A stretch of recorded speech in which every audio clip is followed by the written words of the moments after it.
if she wants to say, I identify as an African-American, I identify as black, that's great. But she's never had to walk into a store and have the owner come out from the back and give her extra special attention than, you know, as opposed to a white customer. Because, like, it's I don't want to score liberal brownie points or anything, but that's a reality. That's a part of the black experience that she probably never had, at least as a teenager, when she looked like the whitest girl ever. So, of course, we are all talking about it nearly a week after being outed by her parents for lying about her race. The conversation about Rachel Dolezal's self-identification and how America views race is still a big hot-button issue. The name Dolezal has been tweeted more than 650,000, more than 650,000 mentions in the past day alone, and across Twitter and Facebook. A lot of the conversation centers around how much of a black experience Dolezal really had. Now, we've still got entertainment editor for BET.com, Clay Kane, with us, and I want to bring in Vajra Watson, Director of Research and Policy for Equity at the University of California at Davis. This morning, I saw a post from you, Vajra, on Facebook that caught my eye. Can you help tell me what it was that went into this as we see a look at it right now? I've received a lot of communication across the country for my take on this. As a white woman who is very committed to issues of social justice, and some have said I even physically favor Rachel, which I don't know if it's a compliment or not.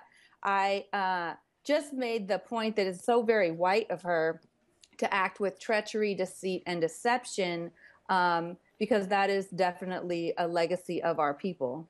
What do you mean about what do you mean when you say it's so very white of her to act with treachery, deceit, and deception?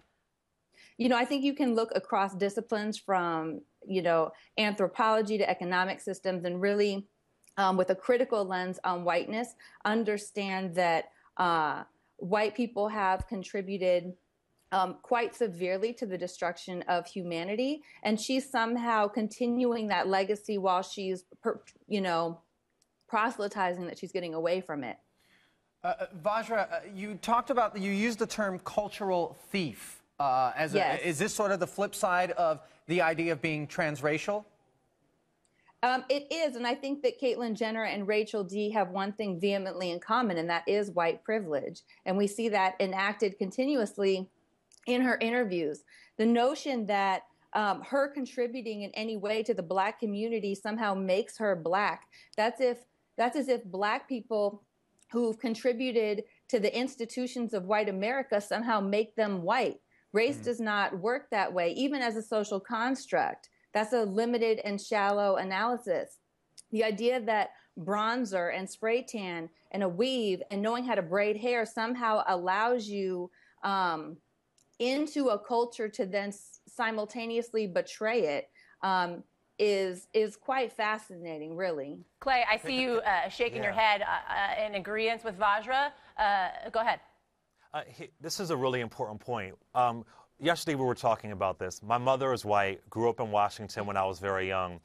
The reason why I am the person that I am today is because my mother taught me to be my authentic self by her being her authentic self. If she would have spray tanned and had a perm and said, "Oh, look at me as your black mom," that might have done something to my psyche. It was her affirmation of herself that could affirm me as a black man with a white mother, as a gay man, as a human being. My mother's authenticity, that's very important. And one more important point about her presentation.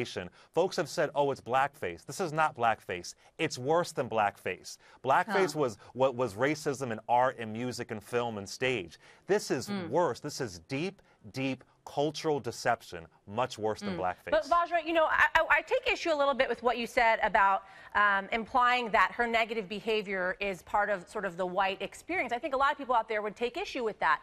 Why isn't it just part of her human experience in that she's misleading people, whether black or white?